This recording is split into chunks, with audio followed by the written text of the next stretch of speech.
बात बड़ी क्लियर है कि ये जो लोग हैं डिस्क्वालीफाई हो जाएंगे तो न वोट वहाँ दे सकते हैं न वोट वहाँ आएगा। उसके बावजूद इनको 4 वोटों की बढ़ोतरी हासिल है, तो इससे कोई फर्क नहीं पड़ेगा। तो अभी जो ये इलेक्शन के हवाले से ये कहा जा रहा है कि जो नून लीग के जराए कि अब हम अगस्त 2023 तक इसको लेके चलेंगे, क्या सूरत हाल है? आप लोगों की इत्तेहादी जमातों की मीटिंग्स भी चली हैं, इस सारे मामले में क्या फैसले? मेरे हिसाब से ये कुछ इस्लाहात है वो हमें करनी है, और इलेक्शन इस्लाहात भी हैं जो बहुत अहम है, उनके सिवा इलेक्शन होने चलती।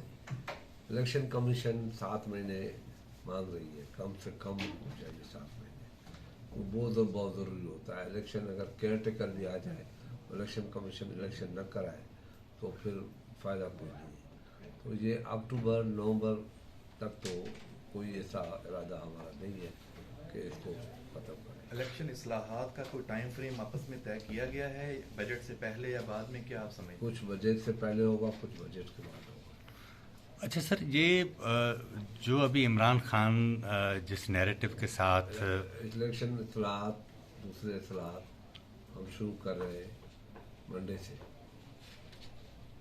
और ये मैं समझता हूँ कंप्लीट हो जाएंगे। उसके बाद ये इस्लाहात जब बन के प्रेसिडेंट के पास जाएंगे, जो पॉलिसी आजकल रखी हुई है इमरान खान ने, उसके 10 दिन प्रेसिडेंट रख देगा, साइन नहीं करेगा, तो नेचुरली 10 दिन के बाद फिर ये पीरियड लगेगा। फिर हम जून के 2 तारीख को सेशन शुरू करेंगे और बजट 10 तारीख को आएगी। इस 8 दिन के अंदर दूसरे इस्लाहात। चेयरमैन सेनेट के खिलाफ तहरीक अदम एतमाद ला रही है। अभी कोई इस किस्म की पॉलिसी नहीं है, उस हालात पे मुनसर है क्या करना। इमरान खान के खिलाफ जो तौहीन के मुकदमात यहाँ दर्ज हुए, पाकिस्तान पीपल्स पार्टी से राय ली गई थी इस सिलसिले में? जी नहीं, कोई राय नहीं ली गई थी। ये हुकूमत का अपना फैसला है और हुकूमत ने किया।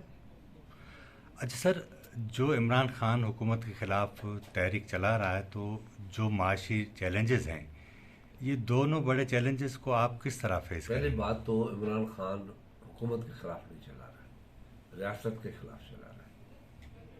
ठीक। और जो उसके लब व लहजा है